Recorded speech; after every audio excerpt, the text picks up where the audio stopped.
All right, Yes, welcome sir. back to another episode of the Hustle, Stack, Invest, Repeat podcast, where we focus on financial literacy, generational wealth, community building.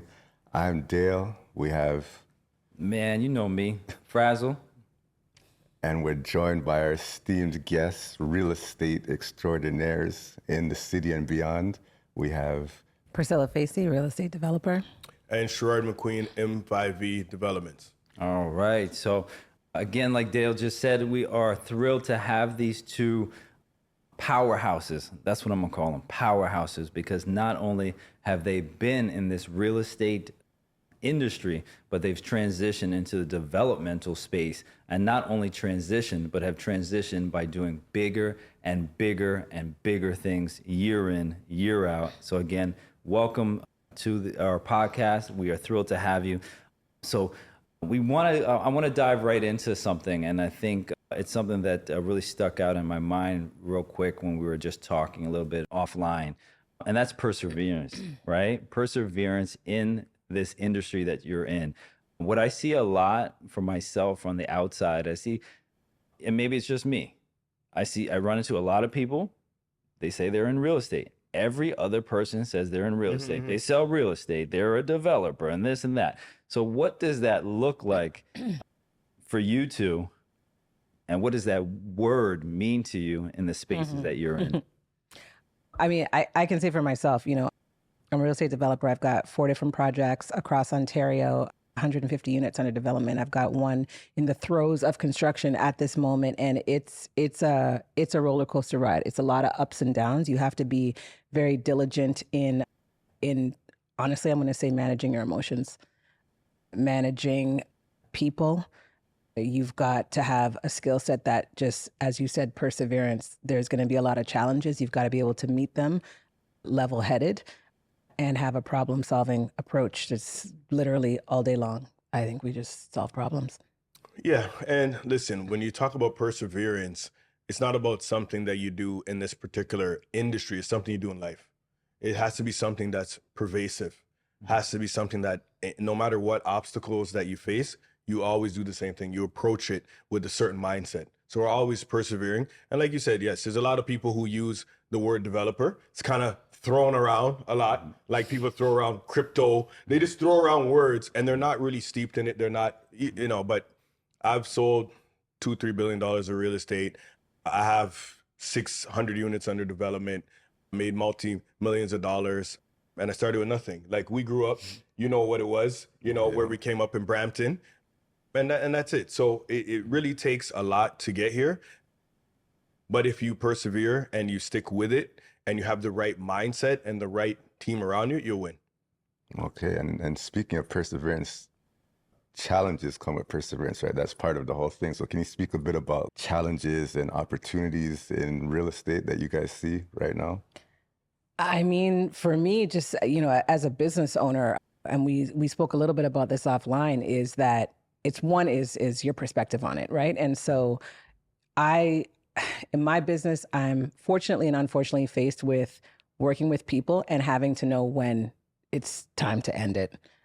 And I've got a lot of different circumstances, especially in development. And anyone who's done anything from a renovation to obviously a large scale development, or you've even managed people, you're going to understand that you're going to be working with people who are not going to be able to perform. And you, as a business owner, have to know when that relationship has come to an end for the betterment of your business, but also for the betterment of yourself. I've probably fired 9-10 people in the last 2 years. And in the beginning, it was so hard. I had a lot of emotional angst about it. I thought about it, this, that. And now it's like, you know what? They're not performing. It's hurting my business. We're going to cut this. We're going to find the replacement. Let's keep going. And that's it. And you just have to be really well equipped to be able to make those decisions and overcome these challenges and know that that's what you have to do. Yeah, and it's a difficult financial environment right now, as you guys know, with interest rates that have been creeping up. So being able to manage your finances in a environment where a lot of people are illiquid. My friend is a lawyer, and he does bankruptcy and insolvency, and he said across Canada, 55 developers have gone out of business in the last 6 months. But Priscilla and I are still here. We're still building. So people have to understand, again, the perseverance it takes, but also the challenges that you have to overcome to make sure your property capitalized, and to make sure you're doing the right things that you need to do to still be standing when everyone else around you is falling. So with that being said, one word kind of comes to my mind right away, and that's how you pivot, right? And when you think about business now, that word is circulated quite a bit, right? And if you're executing on a high level, you need to have that word in your repertoire and knowing how to pivot. How do you guys pivot, and how do you utilize that? And not only pivot, but like you said, Priscilla, your team, we use this analogy all the time. Championships aren't built with one person, right? Of course. They're built with teams, but those teams, that team that you have around you has to be high level, high caliber talent. And to your point, you got to know when to say, hey, this person doesn't fit. With all due respect to that person, when do you pull the plug, right, and when do you pivot as you need to from a business or a personal standpoint? Well, the good thing about it is it's something that I've always learned. So we had these classes when I was young, and it was all about creativity. It was all about, thinking outside the box. That was all we grew up on. There's regular kids would be in there and they'll be learning this, and I would have separate classes where all we would do is pivot and put stuff up on the whiteboard and try to decide, what's the best way to do something. So we've been doing that for a while.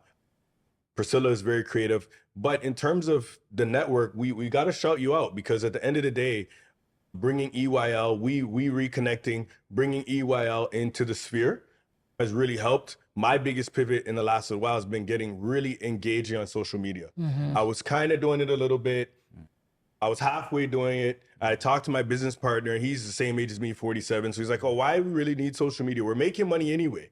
Yeah. And I didn't realize how much money we were losing by not seizing the opportunity. So I put a team around me, full-time social media manager, full-time videographer, assistant social media manager. Now we're almost a full-time marketing agency to really be successful, but that's actually a light that you illuminated, and you know what? You are part of that extended team. Yeah. And I think for me, it's really understanding and becoming a lot more passionate about giving information that is just organic to me. It's organic to Sherard. It's like we wake up and we just think this way, but most people don't have this knowledge. And so the more present you are online, the more you can share that information, the more you can build up the community and give them, even just a drop in the bucket of what you kind of do every day.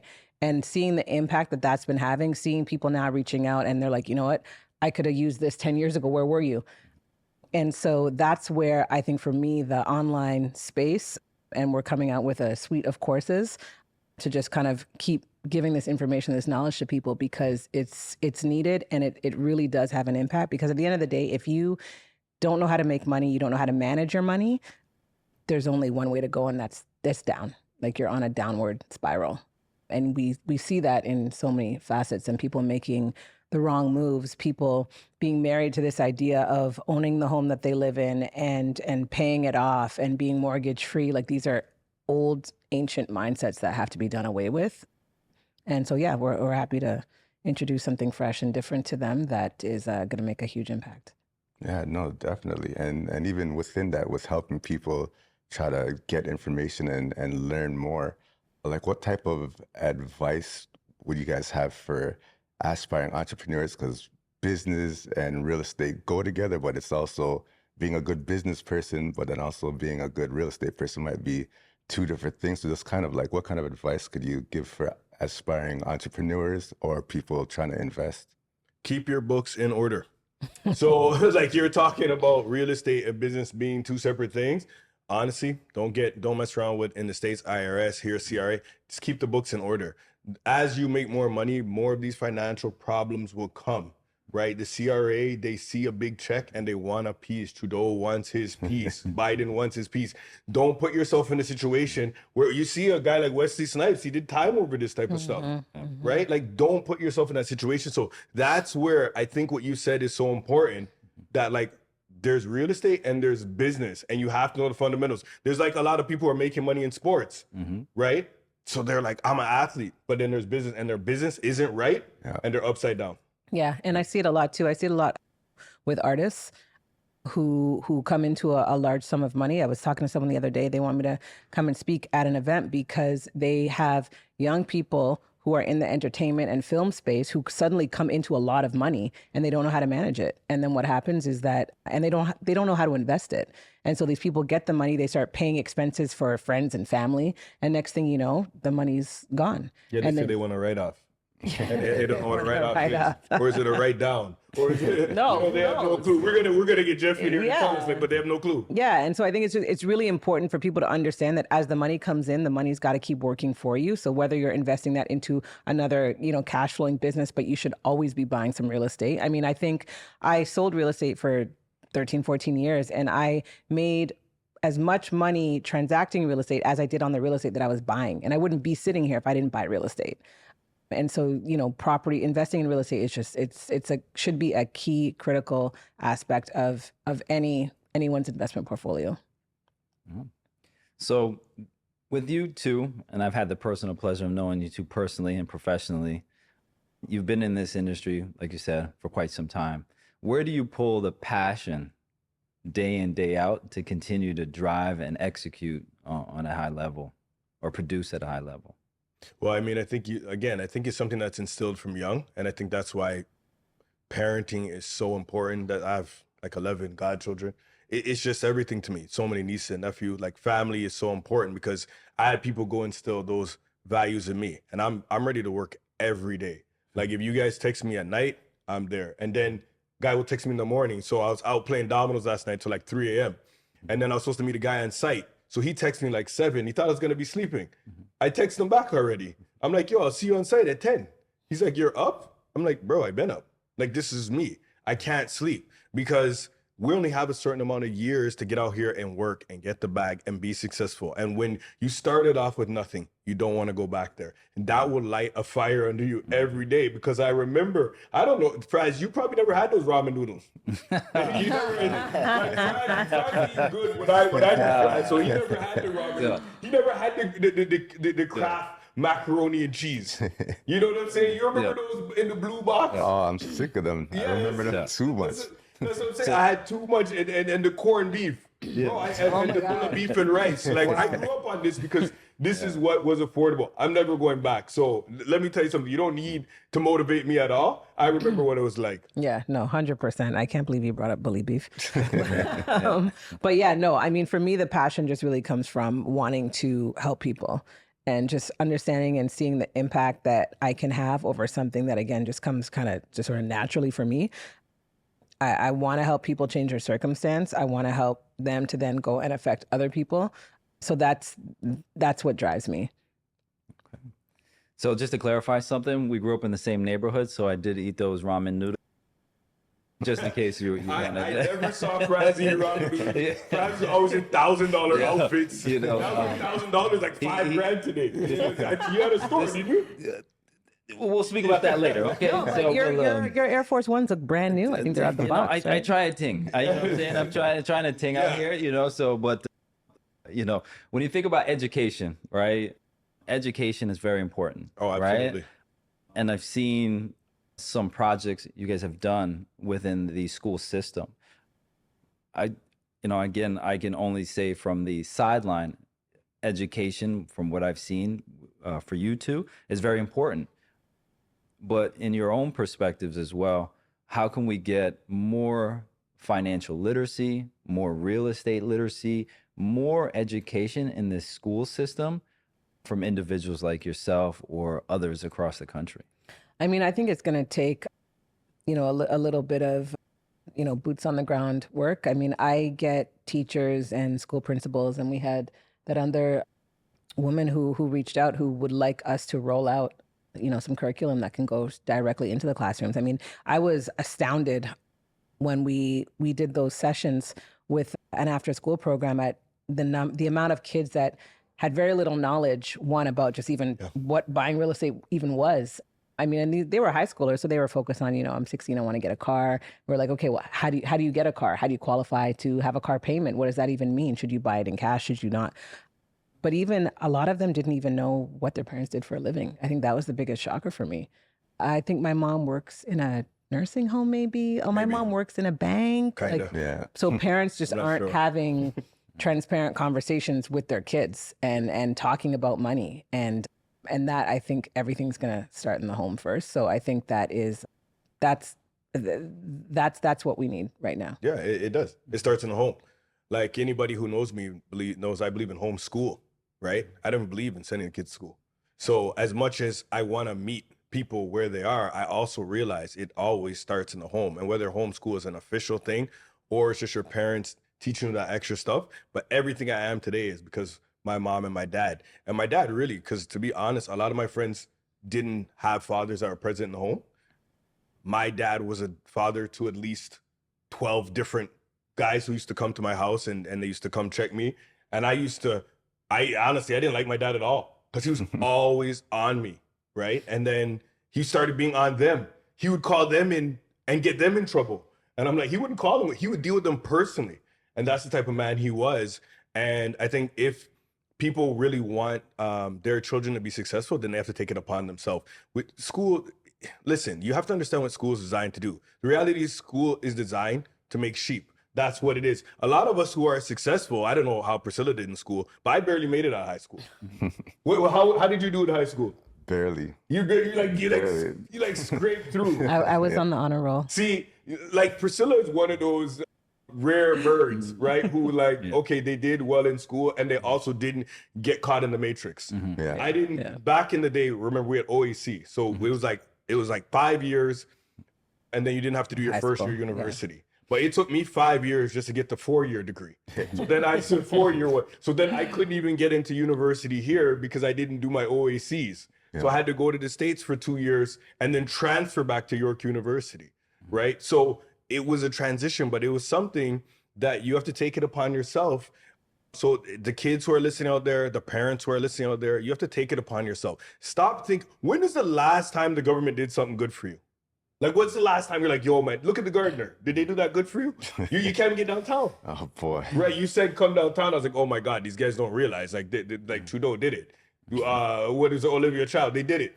So the reality is none of us have ever been like, hey, the government did this bang up job on something. So why would you think taking your kids and sending them to school or leaving it up to the school to give your kids financial literacy? What have we left up to the government that's working out for us? Literally nothing. So at the end of the day, what I'm talking about with my team is creating parallel institutions. Yeah. How can I, okay, listen, you have a clothing brand. Maybe I have a niece and nephew, someone in my ecosystem has a clothing brand. I'm not going to go to school and be like, oh, man, they need to teach about clothing. I'm going to come see you. If I need to learn about media, which I did, I came and tapped in with Fraz. Yeah. I'm not going to go, they need to add in a course in school and help. Because first of all, how are those teachers going to teach you about something they don't even know? Well, they say those who can't do teach. They say it. But the thing is, I do and I teach. But the reality is, you're going to have a teacher teaching financial literacy, and then you're going to go and you're going to look at their credit. You're going to look at their financial situation. They're making 80 to 100K a year. They're 300K in debt. They don't have any investments. What are they teaching about financial literacy? So, you know what? Yes, you want it in the schools, but the reality is you need it in the home. And if someone really wants to learn, there's so much information out there to learn. Yeah. Like, you got to go out of your way right now not to learn. Yeah. No, 1,000% agree. We spoke about that, I think, in an episode or two before. And I think I shared some insight through credit, just credit alone, right? And we're not even talking high level real estate stuff here. We're just talking basic fundamental credit. And that's stuff that I've instilled in my children, right? At a very early age, I would put them on our credit cards, right? So at 13, I would put them as authorized users. So by the time they got to 18, they already had a very established history and a credit score.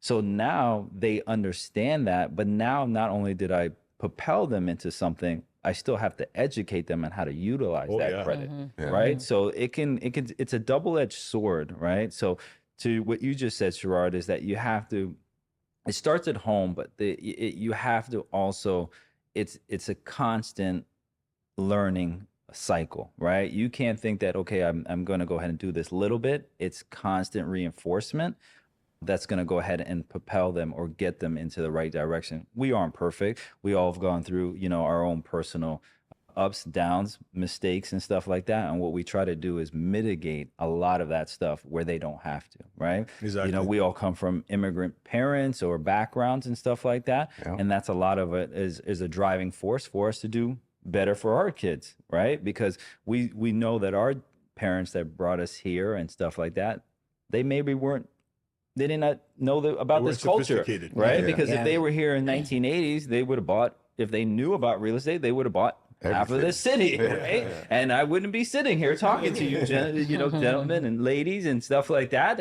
I would be in Turk somewhere, Absolutely. and I would be working on my tan. I would not be here, but unfortunately, the reality is that was not the reality, right? Right. But sometimes you got to look at what some of those mindsets were, and we have to do away with them because, you know, the mindset of someone who immigrates, and let's face it, we're, for the most part, we are first generation Canadians, like our age group and lower. And the mindset of an immigrant is to survive, right? And so a lot of that survival mentality is actually pressed on the kids. So, I mean, I did a talk for some athletes, they were ball players in Europe and they were home for the summer. And they were like, no, my mom told me to not get credit cards because a borrower is a slave to the lender and I shouldn't have credit cards. And I'm like, but how are you supposed to get a mortgage? How are you supposed to invest in real estate if you can't even show them that you can manage $1,000 credit card? Yeah. And then I had a couple of them walking out to actually go and apply online for a visa. And so it's this mindset of just, you know, working, saving, hoarding, and then paying off the debt, but not strategically utilizing that to then buy more and to have, you know, a portfolio that you can retire off of. So I think that we have to look at what our family, you know, where they came from and the reasons for that mindset, and then just only take what we absolute bare minimum we need, but modernize it and apply it for today. Yeah, yeah. And to your point about, you know, reaching out to someone to learn something versus waiting on school, you guys are obviously experts in real estate. So for people out there that always constantly see, oh, you need to be in real estate, you need to be in real estate. Like, how does somebody that doesn't know anything about real estate, like what are some good entryways or strategies maybe that someone that might not really know about that, what could they look to do to you know, get in the game? Because we always hear real estate's the backbone of building your generational wealth and stuff like that. But to someone that doesn't know anything about real estate, like what could you kind of say to that or tell the people? Listen, I like to job shadow. Go in there, find whatever part of real estate you want. So like say mortgage broking is part of real estate, being a real estate agent, a real estate developer. Listen, most people that I find, they always want to share their knowledge because it makes you feel good. Most people are not gatekeepers. There's always one or two. They want to keep it themselves, but anybody you ask them to share, they want to share. It makes them feel intelligent. It makes them feel worthwhile. Maybe other people in their family, like you said, their kids don't even know what they're doing. So a stranger asking them. So I like to job shadow. I didn't know that real estate existed till I was around 19. I didn't know it existed. I didn't know anything about how people move into houses. It wasn't even anything that caught in my sphere of influence. And then a guy named Desmond Allen, he was selling my parents a house and he pulled up in a Toyota Sequoia. And I said, oh my God, this guy is a Sequoia. That was like pulling up in I don't even know, you know what I'm saying? Like a G-Wagon right now. Yeah. So it's a black guy in a Sequoia. And I said, okay, what does he do? And he's like, I sell real estate. And that's all it really took for me to have that complete shift and be like, oh, okay, like this is something that's actually on my radar now. And so that's what's really important. If you're a young person or if you're someone who is a neophyte in something, go out there and find somebody who's doing what you're doing. You reach out to them on social media. If you see them in the street and it's hey, would you mind spending some time with me? I could pay you for your time. We can do a quid pro quo, but like, let's work. Yeah, no. And I would say, even if you're just looking to become an investor, maybe someone's happy in their career and what they're doing, I would 100% start looking at who the real estate investors are. There's thousands of them online, and look at a couple. There's quite a few in Canada as well, and start to understand a little bit about what it means to buy real estate. And we're giving out a lot of information for people who have no money at all, how to get into real estate, how to get into owning real estate using RRSPs, using an RSP loan. And so that is the entry point. And I think Sherard and I talk a lot about buying pre-construction. It's the easiest way for people to get in. There's, you know, very few barriers to entry. And it is something that everyone understands, that wealthy people, a lot of them are wealthy because of their real estate holdings. And so the goal for me is that everybody should just be getting into buying real estate, whatever way you can. And so, buying outside of the big cities, buying in smaller cities where it's a lot more affordable, where you can just get in, start somewhere. Buying with a friend. Buy with a friend, partnerships. Buy with a friend. Yeah. House hacking. Yeah. Which is like I was house hacking before I knew what it was. Yeah. I bought my first house with RSPs. I put down $13,500. I bought for $235,000 in Brampton, 1,700 square feet, linked attached. Like it's huge, right? And my best friend Omar, my best friend Sean, they lived with me, and they were each paying $400 for a room. Mortgage is like $1,500. They each paid $400. I paid like $600, and I was winning. And I had it. I was there for like a year or two. I made like 100 G's. This when Brampton was just blowing up, and then I did it a few more times. Made 100, 150, 100. I was winning, but I was house hacking. So there's a lot of different strategies that you could tap into. But obviously, Priscilla, myself are great resources. You got a guy like him 500 who's going to teach you credit, but it's such a different environment than it was, because there was a lot of people who were doing great things when we were young, but you didn't know about it because there was no internet. I didn't get on the internet till grade 11. Yeah. So you didn't know. Now, if you're not successful, it's just your own fault. Yeah. You're just talking. You're saying that you want to be successful, but you don't actually want it. And I know how it is. People are like, I want to be in great shape, and they're out eating a burger at midnight. They don't want to be in great shape. They want to talk about being in great shape. And that's where I go back to the mindset, right? And you have to really examine, why is it that you're not forming the habits to get you into a position where you can actually be successful? And I've taken many personal development courses, been a part of many different, personal development communities. And it all starts with the habit formation. And so if you're in the habit of sitting on the couch eating burgers at midnight, you're never going to get in shape. If you're in the habit of not going to the gym, because not making a decision is actually also a decision. If you're in the habit of not checking your credit report, I mean, the amount of people who come to you, they're like, oh, I want to buy real estate, but I have bad credit. Okay, well, here's the person to maybe help you fix your credit. Here's how to do it. And then 6 months later, it's, I want to buy that project you were talking about, but I don't have good credit. I'm like, well, why are you still here? It's about the execution, and people really need to, get off the couch and go and actually do the work. So, I mean, sitting around and talking about it is not going to get us there, but we have to actually execute. That's more important than having a great idea is actually the execution of it. And that's the reason I think any of us are sitting here. Yeah, execution and consistency is key. Absolutely. All right? Getting, like you said, getting up every day, doing a routine, doing a process, and doing it consistently, and you will yield those results. Right. And that's hence what you guys have done, time and time again, and have been very successful in doing that. So kind of just shifting a little bit, with technology, right? How do you implement technology into real estate now? How do you utilize that to maximize efficiencies? Because obviously you look at everything. You look at the bottom line, like you said, you look at books, you look at operational costs, and with technology and AI and all of these other things that are out there, how have you implemented that into your personal portfolio? Well, listen, I'll talk about technology on the development side, because now you can build modular. You can build different type of structures. You can build like 6-story buildings using wood frame, timber, which you never could do before, but technology has now allowed it. We used to have to use poured concrete when we were doing buildings like this, all poured concrete. Now we're doing 2 stories poured concrete to handle the foundation, but everything else is light gauge steel. That is made actually offsite, and then it's brought in. It only takes a week per floor. It's a lot easier, it's cheaper, it's faster, and that's all technology. So these are the type of ways that you can win. And then it's also the type of cladding. So the cladding is the outside material, the fascia of the building. Before it was like brick. Brick was the original, and then they started having stucco. They started having some other things, but the brick is very expensive. You need a certain type of person to be able to lay brick. A lot of people aren't laying brick anymore. I don't know if you've ever met a kid who's like, I want to be a bricklayer. Like, I want to be a bricklayer. Like, it's not even a career anymore. No. So now with technology, though, they have this fascia that it can look like brick, but it can go on like stucco. It can look like brick, but it's applied a different way. They have hardy board. So these are the ways technology is pushing us forward, more sustainable products, more innovative products, bringing down costs. Because if we can bring down costs and still maintain our margins, then we can bring products to people at a lower price point. Mm-hmm.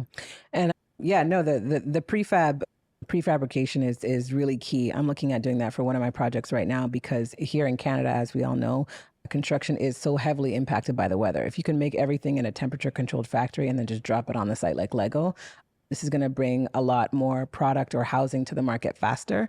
And as we know, this government's mandate is, more homes built faster.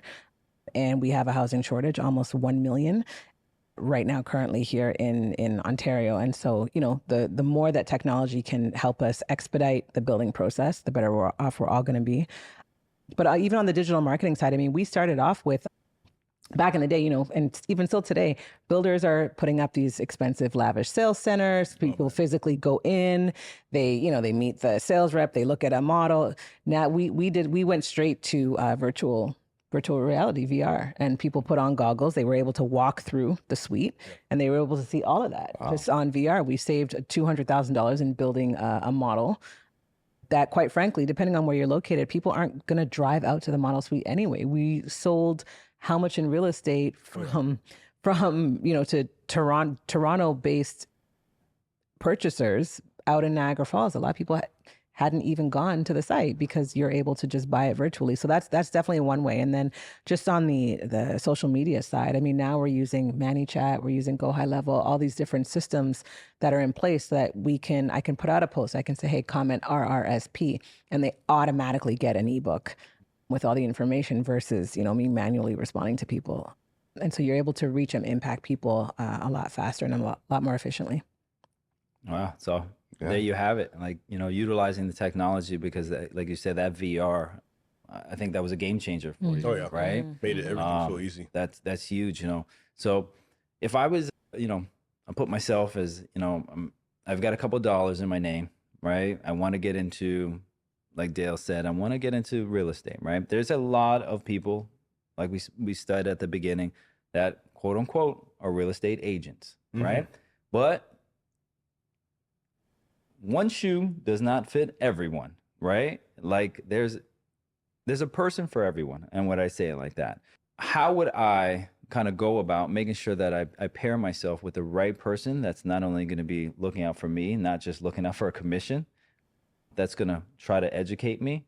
Right. Is there an outlet or is there a resource out there if I'm just new? I just want to buy a home. You're just new. I'm just new. You just new. I'm just Fry just got here. I just got here. He just new. I just landed. Here's the flight. I just but got here. What the funny thing? That's a real thing. But that's a real thing. There's so many immigrants coming here every day, and they literally have no point of reference. Obviously, if they have family, if they've immigrated and they have family, it's always best to get a referral. No matter how much door knocking, no matter how much all this other stuff is, it's a referral-based business still. Because when you're talking about something $500, $600, $1 million, you want a referral. Like, I didn't want to go see a movie without a referral. Like, have you seen that? You ain't see it? No, let me know when you see it. Or I go on IMBD. I want a referral from somebody I trust. But if not, then that, again, I like social media because at the end of the day, now listen, everything on social media is not real, but I like to follow someone for a while, see what their attitude is. Like, how do they speak? What is their cadence? These are the type of things, not just, oh, okay, they sold the house, they did a pretty walkthrough. Yeah. Like, is this somebody that I could get along with?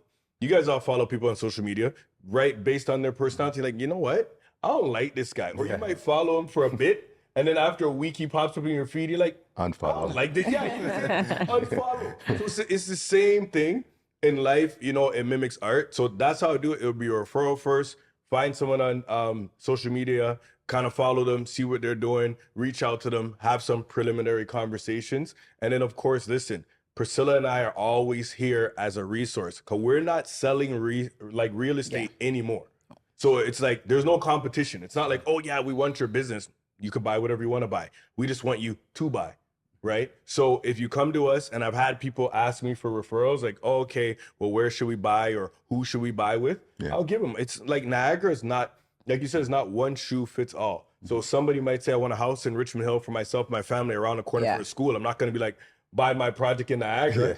You know what I'm saying? Like, it doesn't make sense. Therefore, I'd be like, hey, I got someone who works out there that I used to tutor, that I've known for a while. Or, hey, I've been watching this guy, like a guy in Vaughan. I never worked with him, Salerno, but I ran into him at the bank. We talked. I see his stuff with his family, I'm like, yo, this guy's a good dude. Yeah, I think it's important too. I mean, I get a lot of people reaching out to me that they want to start buying investment real estate. And for me, it's you need to work with an agent who understands investment real estate, because the person who's going to maybe sell you, your beautiful home in Richmond Hill or wherever isn't the same person that can look at the numbers and understand, vacancy rates and whether this is a good property that's going to appreciate over time, et cetera. So you want to make sure that you are buying with a realtor who's actually specializes in what you're looking for. And so the investment real estate piece it's not a one size fits all at all. And I know when I was selling real estate, I think I only sold investment real estate. I'd say 90% of it. And that's all I did. And then the intricacies of teaching people how to take equity out of their home to then use that to strategically buy, and making sure that they can buy in a way that they can qualify to close these properties later. Like, that's also another art form. So you really do need to get with an agent who understands what those numbers and what that whole process looks like. Yeah. No, that's amazing. That's great advice. I mean, I feel like we could sit here and talk about this forever, but I mean, is there any last things you guys want to kind of leave the people with? I mean, obviously you guys can see this is a great resource. They're willing to talk to you, reach out. But besides that, what do you like to leave the people with? No, listen, I want to leave the people with saying, like, this is a podcast that we really want you guys to get behind and support, because these two gentlemen here have been amazing. Fraz introduced me to EYL, and it's just been an amazing experience. Those guys are super solid. And Dale, I mean, man, he's everywhere. Yeah. Dale, I was just honestly, talking when about I that. bumped into you in Atlanta, I said, what? He's here. Then I seen him over here. Then it's he comments on every post. Yes. He reposts every. Yep. He's the most consistent person. yes. Are you managing your own social? Yeah. Yeah. Yeah. Bro, No. I don't know how you're that consistent. Like, if someone messages him, he's bing. I thought it was automated. He's got the shirts. Consistency is key. So he's It's true though. living And I still have mine, but and I love the branding, and that's why when you're like, okay, come, we're gonna do an event, I'm like, yo, say less. Yeah. We're gonna do the event, because how could we not give back? How could we not come and support your guys' event? You guys have been amazing. So that's the only thing I'm saying. If people really want to learn what consistency means and what unity means, they gotta tap on these guys. Yeah, and I just want to leave people with, you're here, you're watching the show, you are taking in the information, but nothing matters more than execution. I said it earlier. I'll say it again, because you're not going to, Dale's sitting here because a year ago he came to, I think that's the first time I met you, at the EYL event. And then he was in Atlanta, and then he was at a party. We were at the party with the shirt. Like, what's happening? I go to Dale in our booth. Dale was in the booth. Dale's in our booth. I'm not partying this year though. I'm chilling. I'm just telling. I'm chilling this year. Let's see. Yeah. But no, and so it's about actually executing, because he lives and breathes it, and this is exactly why, a year and change later, here we are. And so execution is absolutely everything. So go and start making your plan immediately to actually start executing on whatever aspect it is, and create your goals in small steps, because things can seem daunting. It's like, okay, I want to buy real estate by, the end of the year. Okay, well, hold on a second. Let's first, how much capital do you have? How are you going to get the money? Do an RSP loan. Part 2. Also, in parallel, check your credit. How's your credit doing? Cool. Make any changes you need to. Step 3, let's go for the mortgage approval. 4, let's pick the property. So there's if you do them in smaller steps, it's going to seem a lot less daunting, and you're going to get a higher likelihood of achieving your objective. So that was actually my question that Priscilla just stole from me. Well, last bit of advice I want to leave everybody with. But not only just that, but if you could kind of just share, if people wanted to reach out to you, what's the best way to contact you, whether it be your social media handling. And then I'm going to still throw it over to Sherard to kind of piggyback on what Priscilla said, last kind of words of wisdom as advice for anybody that's out there. So yeah, I'm on social media. On Instagram, I'm Priscilla Facey. Nobody knows how to spell my name, so it's Priscilla Facey, and that's where you can find me. And I respond to all my DMs personally. Oh man, she set the bar so high. Her and Dale are over there like, I don't know how they're doing it. I might voice note you, but And listen, if I do, there's a couple rules on IG. Like, if I voice note you, do not voice note me back. Don't do it. Like, I'm voice noting you because I'm getting 50 DMs a day. You're not getting 50 DMs a day. You do not get to voice note me. I voice note you because I'm doing that because I'm normally somewhere where I can't talk. I'm normally in bed. So I do it like right before bed or when I wake up. And the number 2 rule, and I don't know if you guys have ever done this, do not call me through IG. Oh no. You know what I'm saying? Have you got a had few of those. friends? Have you had someone call you from IG? I have. So we spoke about this the other day. So there's certain etiquette Yeah. in certain for sure. things. Networking etiquette, I would say, is one thing, and then I think Instagram etiquette is another thing. Is it different? So there's a whole. There's 10 commandments that you need to follow. Yes, please. And you know, rule number uno, do not call me via Instagram. Number uno. So, but yeah, I have had that, and again, maybe that'll be our next episode on the blackout version of this. Yo, listen, I want to get into that. You know, so we may have to get a little bit more real on that one, kind of be a little bit more direct, because sometimes people need direct. No, you know? listen, I'll jump in there with you guys because I thought it was ridiculous. Guy FaceTime, he called me through IG, and I don't think it was a FaceTime call on top of it. I don't even know if it's. I said, "What's going on here?" And then another guy, I guess, because I've had the same number for 30 years, like from when I got my cell phone. Somebody must have Googled my number, but he called me like he knew me. Hey, Sherard, how you doing? I'm like, hey, how are you, man? Asu speaking. This is something from IG. I just sent you a message. I'm like, okay, listen, what are we doing? So your question was how to get me at me. I was telling you how not to get at me. So those are the first 3 things. This is how not to get at me. This is how to put me, you know, in a bad space. But no, it's M5V_developments. That's with an S. Get at me, DM me. I'm not like Priscilla. I'm not 100%, but I respond to like 70, 80% of my DMs. If you DM me, don't just say hi. Like, get right into it. And if it's advice, I'll give it. I'll send you a voice note. And what I would like, my words of wisdom is, you know, you have so many resources out here in life. Go ahead and actually use them. Be intentional when you're in the room. There's so many people who reach out and you give them the exact answer they're looking for, and then you leave and you come back and they're in the exact same place that you left them. And to me, it's infuriating, because anytime that we're sitting here or we're sharing knowledge or wisdom with somebody, you're giving them a part of your life. We only have a certain amount of breaths in this whole time. So I don't want to, when someone used to say, I don't want to waste my breath, people used to think it was rude. I'm being serious. It's like, listen, if you're going to ask me for something and I'm going to give you an answer, take it, execute, harness it, internalize it. So that's what I really want people to do, because I really want everyone to be successful. Like, truly, I do not believe in competition. I only believe in collaboration, right? That's my true belief. And if people out there, I don't burn bridges. I always believe I can go back to any relationship. So these are just some fundamentals, this is mindset stuff. I want people to read more. And if something's reading is not something they want to do, it's like, listen to podcasts like this. I listen to EYL, I listen to How You Built This. I'm always listening to podcasts. So I'm turning off the music, and I'm just always changing my mindset. Because you have to realize, when you're watching TV, what do they call it? A TV? What's the word? Program. TV program. Yeah. Because they're programming you. So you have to understand where a program, why they even call, or it's a radio program, right? So anything that you're doing, you're being programmed. So on TV, I don't watch certain stuff.